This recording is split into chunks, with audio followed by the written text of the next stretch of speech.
North Kottacheri, Kanhangad. Salman house of building materials, Anafi Bazar, Uppala. Aiva silks, Kasaragod and Kanhangad. City Gold Junction, Kasargod and Uppala. Colorackles, Maharani Gold Supermarket, Press Club Junction, Kasargod.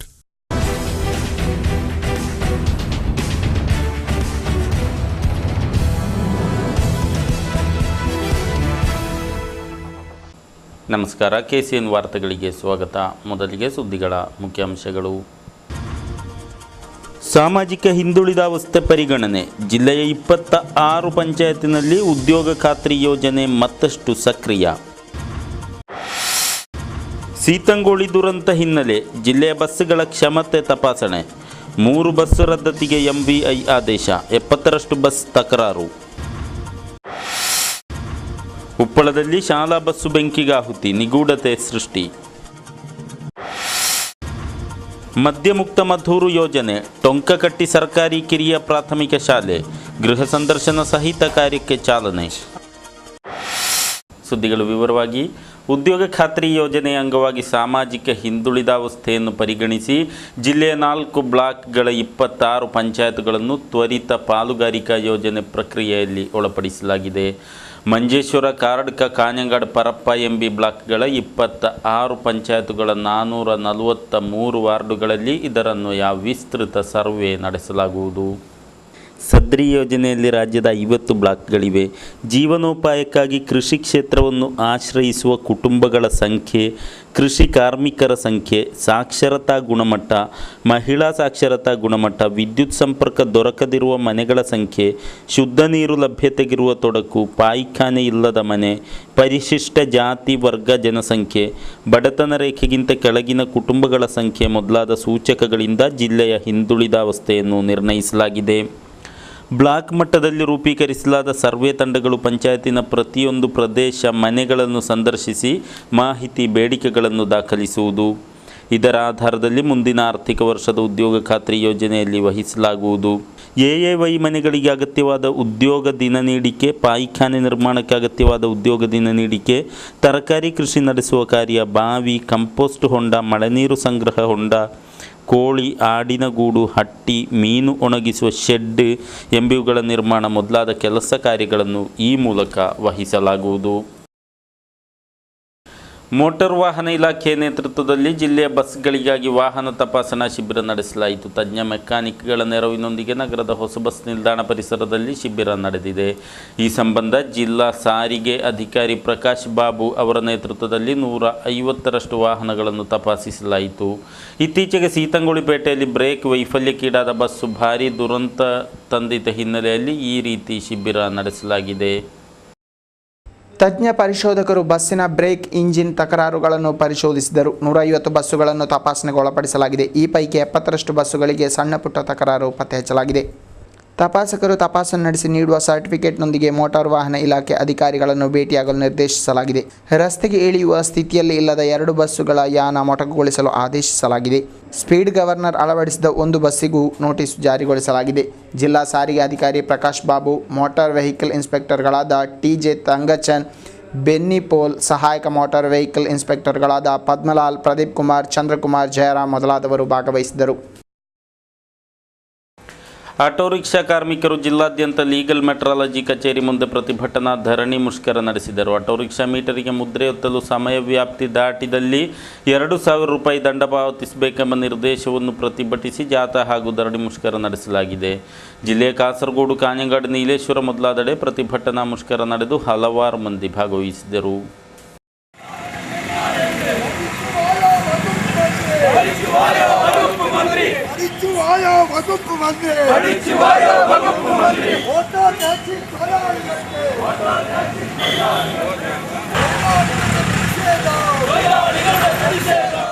ಅನ್ಯಾಯವಾಗಿ ಹೆಚ್ಚಿಸಿರುವ ಈ ಭಾರೀ ದಂಡವನ್ನು ಕೈಬಿಡಬೇಕೆಂದು ಆಗ್ರಹಿಸಿ auto taxi federation CITU ನೇತೃತ್ವದಲ್ಲಿ ಪ್ರತಿಭಟನೆ ನಡೆಸಲಾಗಿದೆ.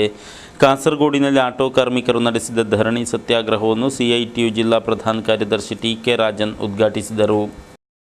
കേരളത്തിലെ ഗവൺമെൻറ് അപ്രതീക്ഷിതമായി പ്രഖ്യാപിച്ച ഓട്ടോറിക്ഷ തൊഴിലാളികളുടെ പട്ടിണിക്കിടന്ന നിലപാടിനെതിരെയുള്ള സൂചനാ പ്രതിഷേധമായിട്ടാണ് നൂറുകണക്കിന് തൊഴിലാളികൾ പങ്കെടുക്കുന്ന ഇത്തരത്തിലുള്ള പ്രതിഷേധം നടത്താൻ ഞങ്ങൾ തീരുമാനിച്ചത്.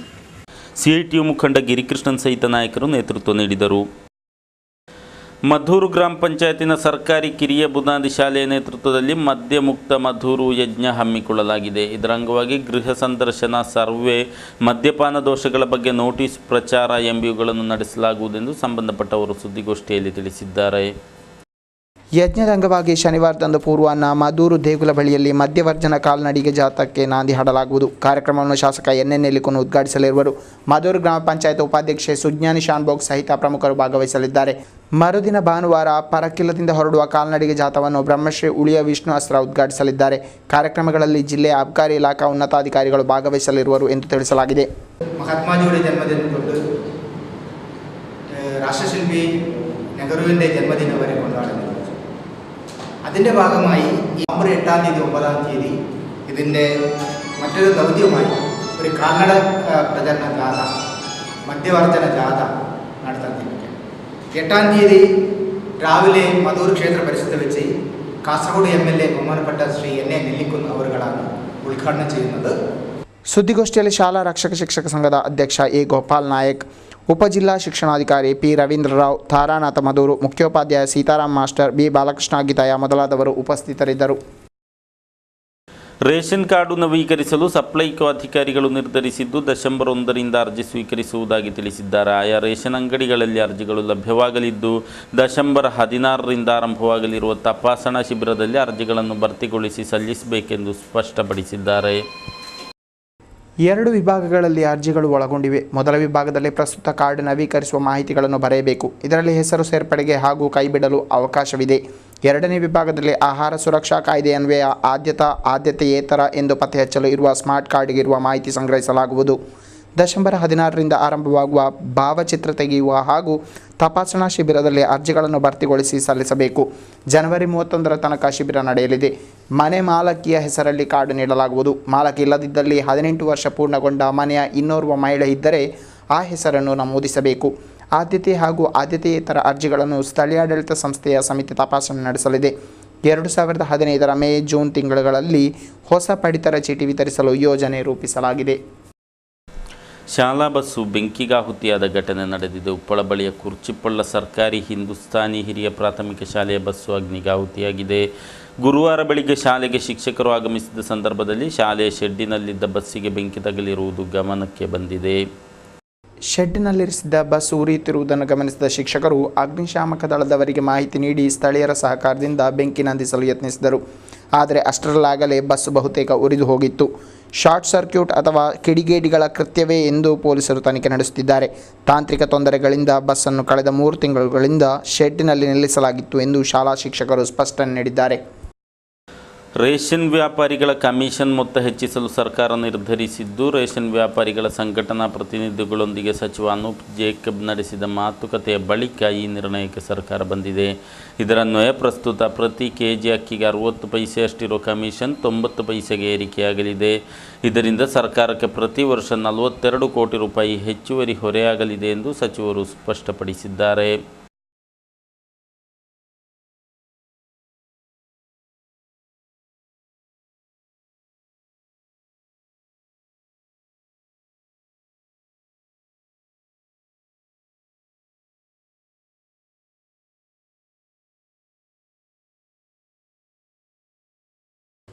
ಮಂಜೇಶ್ವರ ಹೊಸಬೆಟ್ಟು ಜಮಾಅತ್ ಆಂಗ್ಲ ಮಾಧ್ಯಮ ಶಾಲೆಯಲ್ಲಿ ಭಾನುವಾರ ಬೆಳಿಗ್ಗೆ 9 ಗಂಟೆಯಿಂದ ಅಪರಾಹ್ನ 12ರವರೆಗೆ ವೈದ್ಯಕೀಯ ತಪಾಸಣಾ ಶಿಬಿರ ನಡೆಯುವುದು.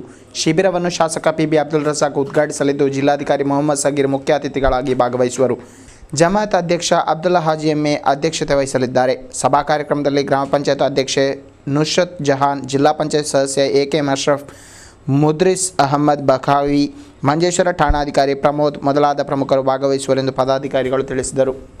മൊഹീദ്ദീൻ പൊസ്റ്റോട്ട് ജമാ മസ്ജിദിൻ്റെ ഇംഗ്ലീഷ് മീഡിയം സ്കൂളിൻ്റെ ഗ്രൗണ്ടിൽ വിശാലമായ സ്ഥലത്ത് ഒരു ജീവകാരുണ്യ പ്രവർത്തനം ഹിദായത്തുൽ ഇസ്ലാം അസോസിയേഷൻ്റെ ഫ്രണ്ട്സ് ക്ലബിൻ്റെയും ഒത്തുചേർന്നയോടെ 9-ാം തീയതി ഞായറാഴ്ച 9 മണി മുതൽ 1 മണി വരെ ಸುದ್ದಿಗೋಷ್ಠಿಯಲ್ಲಿ ಅಬ್ದುಲ್ಲಾ ಹೊಸಬೆಟ್ಟು, ಅಬ್ದುಲ್ಲಾ ಲತೀಫ್, ಮೊಹಮ್ಮದ್ ರಫೀಕ್, ಮಹಮ್ಮೂದ್ ಕೆಎಂ ಉಪಸ್ಥಿತರಿದ್ದರು. ಸ್ವಚ್ಛ ಭಾರತ ಅಭಿಯಾನದ ಅಂಗವಾಗಿ ಕೇರಳ ರಾಜ್ಯ ಟೈಲರ್ಸ್ ಅಸೋಸಿಯೇಷನ್ನ ತಾಲೂಕು ಸಮಿತಿ ನೇತೃತ್ವದಲ್ಲಿ ಸ್ವಚ್ಛತಾ ಕಾರ್ಯ ಜರುಗಿತು. ಗುರುವಾರ ಪೂರ್ವಾಹ್ನ ಕಾಸರಗೋಡಿನ ನುಳ್ಳಿಪ್ಪಾಡಿ ಭಜನಾ ಮಂದಿರದ ಪರಿಸರದಿಂದ ಅಣಂಗೂರು ತನಕ ಹೆದ್ದಾರಿ ಇಕ್ಕೆಲಗಳಲ್ಲಿ ಶುಚೀಕರಿಸಲಾಯಿತು. ಕಾಸರಗೋಡು ಘಟಕ ಶುಚಿ ಕಾರ್ಯಕ್ಕೆ ಸಹಕಾರ ನೀಡಿತು. ಸ್ವಚ್ಛತಾ ಅಭಿಯಾನವನ್ನು ರಾಜ್ಯ ಸಮಿತಿ ಉಪಾಧ್ಯಕ್ಷ ರಾಮನ್ ಚೆನ್ನಿಕರ ಉದ್ಘಾಟಿಸಿದರು. ತಾಲೂಕು ಸಮಿತಿ ಅಧ್ಯಕ್ಷ ಬಾಲಕೃಷ್ಣ ಶೆಟ್ಟಿ ಅಧ್ಯಕ್ಷತೆ ವಹಿಸಿದರು. ಜಿಲ್ಲಾ ಸಮಿತಿ ಅಧ್ಯಕ್ಷ ಶಂಕರನ್ ಅಣಂಗೂರು, ಕಾರ್ಯದರ್ಶಿ ವಿ ನಾರಾಯಣ, ಜಿಲ್ಲಾ ಉಪಾಧ್ಯಕ್ಷ ಮೋಹನ್ ದಾಸ್ ಕುಂಬಳೆ, ತಾರಾನಾಥ, ಗೋಪಾಲಕೃಷ್ಣ ಶೆಟ್ಟಿ, ರಾಮನ್ ಪೊಯ್ಯಕಂಡ, ಸುಂದರ, ವಸಂತ ಮೊದಲಾದವರು ನೇತೃತ್ವ ನೀಡಿದರು. ತಾಲೂಕು ಪ್ರಧಾನ ಕಾರ್ಯದರ್ಶಿ ರಾಧಾಕೃಷ್ಣ ಸ್ವಾಗತಿಸಿ, ಕಾಸರಗೋಡು ವಲಯ ಪ್ರಧಾನ ಕಾರ್ಯದರ್ಶಿ ಭಾಸ್ಕರ ಉಳಿಯ ಧನ್ಯವಾದವಿತ್ತರು.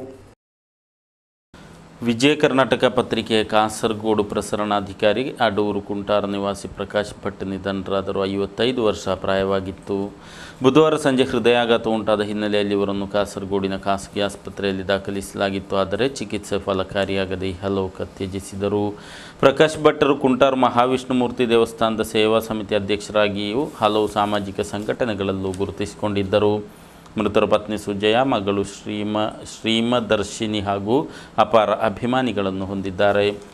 ಅಡುಗೆ ಅನಿಲ ಸಬ್ಸಿಡಿಯನ್ನು ಬ್ಯಾಂಕ್ ಮೂಲಕ ಗ್ರಾಹಕರಿಗೆ ನೀಡಲು ಕೇಂದ್ರ ಸರ್ಕಾರ ನಿರ್ಧರಿಸಿದೆ. ಇದೇ ತಿಂಗಳ 15ರಿಂದ ಹೊಸ ಯೋಜನೆ ಜಾರಿಗೆ ಬರಲಿದೆ. ಆದರೆ ಸಬ್ಸಿಡಿಗೆ ಆಧಾರ್ ಕಾರ್ಡು ಕಡ್ಡಾಯವಲ್ಲ, ಖಾತೆ ಸಂಖ್ಯೆ ಸಾಕೆಂದು ಸರ್ಕಾರ ಸ್ಪಷ್ಟಪಡಿಸಿದೆ. ನವೆಂಬರ್ 15ರಿಂದ ಅಡುಗೆ ಅನಿಲ ಸಿಲಿಂಡರ್ಗೆ ಪೂರ್ಣ ಮೊಬಲಗನ್ನು ನೀಡಿ ಗ್ರಾಹಕ ಖರೀದಿಸಬೇಕು.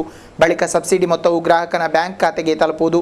ಕೇಂದ್ರ ಪೆಟ್ರೋಲಿಯಂ ಖಾತೆ ಆದೇಶದಂತೆ ಪೆಟ್ರೋಲಿಯಂ ಕಂಪನಿಗಳು ಅಡುಗೆ ಅನಿಲ ಏಜೆನ್ಸಿಗಳಿಗೆ ಈ ನಿರ್ದೇಶನ ನೀಡಿದೆ. ಗ್ರಾಹಕರು ಬ್ಯಾಂಕ್ ಖಾತೆಯ ಸಂಖ್ಯೆ ಹಾಗೂ ಇತರ ಅಗತ್ಯ ಮಾಹಿತಿಗಳನ್ನು ಏಜೆನ್ಸಿಗಳಿಗೆ ನೀಡಬೇಕು. ಆಧಾರ್ ಕಾರ್ಡ್ ಕಡ್ಡಾಯವಲ್ಲ, ಆದರೆ ಕಾರ್ಡ್ ಲಭಿಸಿದ ಬಳಿಕ ಅದರ ಸಂಖ್ಯೆ ನೀಡಬೇಕು. ಬ್ಯಾಂಕಿನ ಮಾಹಿತಿ ನೀಡಲು 3 ತಿಂಗಳ ಅವಧಿ ನೀಡಲಾಗಿದೆ. ಬಳಿಕವೂ ನೀಡದಿದ್ದಲ್ಲಿ ತಾತ್ಕಾಲಿಕವಾಗಿ ಅವರ ಸಬ್ಸಿಡಿ ಮೊತ್ತ ಹಿಡಿದಿಡಲು ನಿರ್ಧರಿಸಲಾಗಿದೆ. ಈಗಾಗಲೇ ಬ್ಯಾಂಕ್ ಖಾತೆಯ ಮಾಹಿತಿ ನೀಡಿದವರಿಗೆ ಈ ತಿಂಗಳ 15ರಿಂದ ಬ್ಯಾಂಕ್ ಮೂಲಕ ಸಬ್ಸಿಡಿ ಲಭಿಸುವುದು.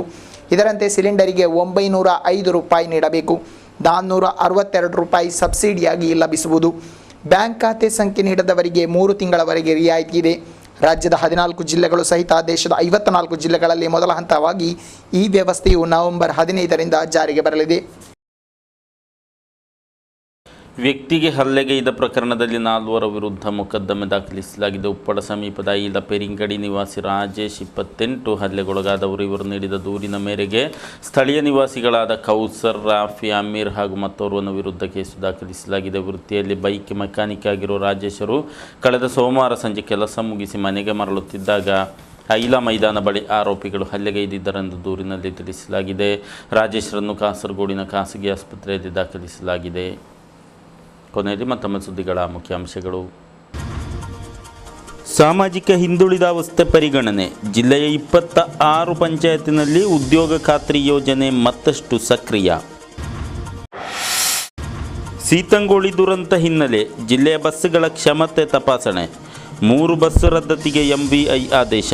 70ರಷ್ಟು ಬಸ್ ತಕರಾರು. ಉಪ್ಪಳದಲ್ಲಿ ಶಾಲಾ ಬಸ್ಸು ಬೆಂಕಿಗಾಹುತಿ, ನಿಗೂಢತೆ ಸೃಷ್ಟಿ.